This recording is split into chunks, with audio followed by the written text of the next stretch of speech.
जरूर कीजिएगा। मेरे जो वालिद थे, मैंने जैसे बताया बहुत पढ़े लिखे थे, तो उन्होंने बहुत गरीब भी थे, उनको कभी कोई नौकरी नहीं मिली, हार्डली उनके पास पैसे होते थे। जो भी बिजनेस उन्होंने शुरू किया, इतनी तालीम हासिल करने के बाद भी वो फेलियर ही रहा।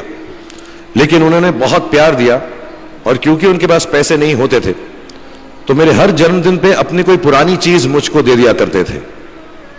तो पहली पुरानी चीज जो, और बहुत बड़ा चढ़ा के उर्दू में अच्छे अच्छे अल्फाज यूज करके मुझे इंप्रेस करते थे कि बहुत अच्छा प्रेजेंट दिया है मुझको। तो वो मुझे पहली चीज उन्होंने मुझे, ये मैं हर जगह पर बोलता हूं, स्कूल के बच्चों के फंक्शन पे, येल यूनिवर्सिटी में, एडिनबरा में, क्योंकि आप लोग सब अपनी लाइफ के उस थ्रेशोल्ड पे हैं जहां से आपको कामयाबी हासिल करनी है इंशाल्लाह। सो पहली चीज जो उन्होंने मुझे दी थी, उन्होंने मुझे अपना शतरंज का सेट दिया था, टूटा फूटा सा।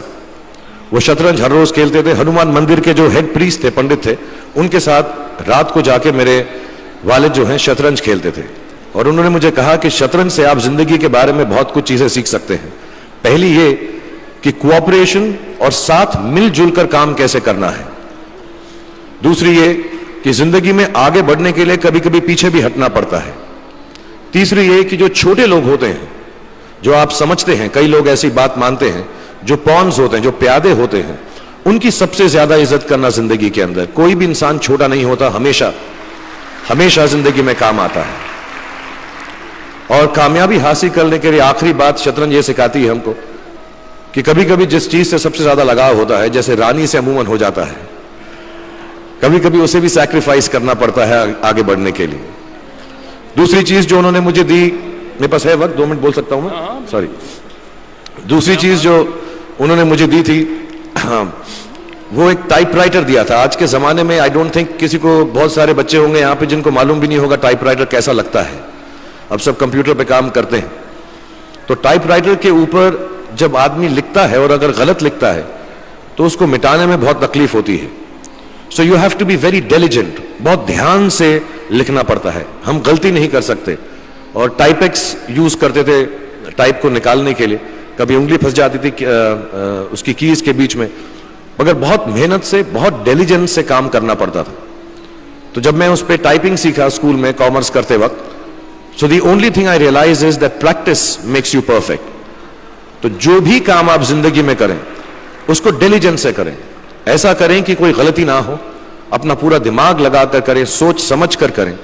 ऐसे करें कि यह काम जिंदगी में आपका पहला काम है और इसके बाद आपको मौका नहीं मिलेगा, और शायद यह काम आपका जिंदगी का आखिरी काम है, इसके बाद फिर मौका नहीं मिलेगा। So do it with that kind of diligence. तीसरी चीज उन्होंने मुझे कैमरा दी थी, क्योंकि बहुत गरीब थे, वो कैमरा चलता नहीं था बिल्कुल भी, सिर्फ उसके व्यू फाइंडर से बड़ी अच्छी अच्छी तस्वीरें दिख जाती थी, लेकिन खिंचती बिल्कुल भी नहीं थी।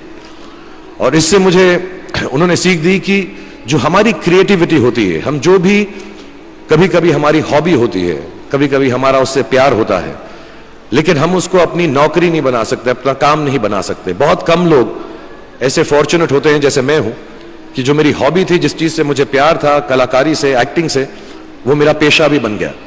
अमूमन ऐसा होता नहीं है। लेकिन जो हमारी कला है, चाहे वो पोएट्री है, चाहे वो लिखना है, चाहे वो पेंटिंग है, चाहे जो भी चीज, गाना है, अकेले में गाना है, हमारी क्रिएटिविटी जरूरी नहीं है कि दुनिया एक्सेप्ट करे। जैसे उस कैमरा की तस्वीरें दिखती नहीं है, लेकिन उसमें देखने से खूबसूरत लगता है हर कुछ, वैसे ही आपकी जो क्रिएटिविटी है वो अपने लिए रखें। क्योंकि जिंदगी में कभी ना कभी, कहीं ना कभी ऐसा मुकाम आएगा जब आप बहुत अकेला फील करेंगे। हो सकता है दुख का समय भी आए, उस वक्त आपकी जो क्रिएटिविटी है वो आपकी सबसे अच्छी दोस्त होगी, दुनिया उसको माने या ना माने। मैं बहुत खराब पोएट्री करता हूं, लेकिन जब भी दुखी होता हूं तो लिख लेता हूं। सराफ साहब से मैं अब सीखना भी चाहता हूं। मैं रेखता पे जाऊंगा, मुझे लगता है ये कमाल की साइट है, थोड़ी मैं शायरी वगैरह सीखूंगा।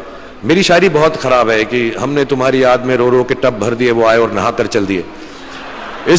इस लेवल की पोएट्री है। लेकिन जब दुख होता है, ये भी बैठकर जब लिखता हूं तो बहुत दिल को शांति मिलती है। आखिरी चीज मेरे वालिद ने मुझे दी थी, वो दोनों मिक्स है, मैं जल्दी खत्म करता हूं क्योंकि आप लोगों के पास वक्त नहीं है, आप लोगों को अपनी डिग्रीज लेनी है, सोच रहे होंगे इतना वक्त जाया कर रहा है हमारा ये। तो मैं जल्दी से बताता हूं। एक उन्होंने मुझे कहा, एक सेंस ऑफ ह्यूमर हमेशा रखना जिंदगी में।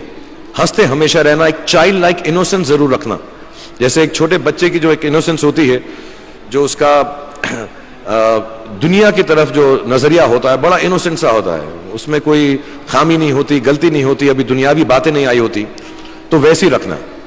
कई बार बचपन में मैंने जब बदतमीजी की या कोई गलत काम किया तो उन्होंने सेंस ऑफ ह्यूमर से मुझे बचाया। और जिंदगी भर अगर आप अपने ऊपर, अपने हाल पे, दुनिया पे, क्योंकि लोग आपसे हर कोई बात कहेंगे, अच्छी बात भी कहेंगे, बुरी बात भी कहेंगे, क्योंकि लोगों का काम है कहना।